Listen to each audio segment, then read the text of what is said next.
வரலாறாய் ஆனவர்கள் தனக்காக வாழ்வதில்லை என்ற பொன்மொழிக்கு பொருத்தமானவர் doctor APJ Abdul Kalam ஐயா அவர்கள். ராமேஸ்வரத்தில் 1931 அக்டோபர் 15 ஜைனுலாப்தீனுக்கும் ஆசியா அம்மாவுக்கும் மகனாக பிறந்தார். பள்ளி பருவம் முடித்தவுடன் திருச்சி செயின்ட் ஜோசப் கல்லூரியில் இயற்பியல் பயின்றார். 1955 தன்னுடைய விண்வெளி குறித்த பொறியியல் படிப்பை சென்னையில் உள்ள MITயில் படித்தார். 1960 வானூர்தி அபிவிருத்தி அமைத்தல் பிரிவில் விஞ்ஞானியாக பணிபுரிந்தார். இஸ்ரோ இந்திய விண்வெளி ஆராய்ச்சி கூடத்தில் பணியில் சேர்ந்தார்.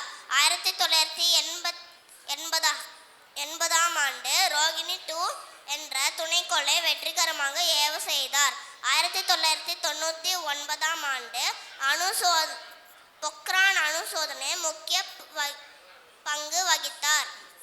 இந்தியாவின் 11வது குடியரசுத் தலைவராக ஜூலை 25 2002 பதவியேற்றார். 2007 வரை மக்களின் ஜனாதிபதியாக அன்போடு அழைக்கப்பட்டார். அக்னி சிறகுகள், இந்தியா 2020, எழுச்சி தீபங்கள் போன்ற நூல்களை எழுதியுள்ளார். ஜூலை 27, 2015 ஷில்லாங்கில் உள்ள இந்தியன் இன்ஸ்டிடியூட் ஆஃப் மேனேஜ்மெண்ட் மேடையில் உரையாற்றி கொண்டிருக்கும் போதே மயங்கி விழுந்து காலமானார். Simplicity is not an important point.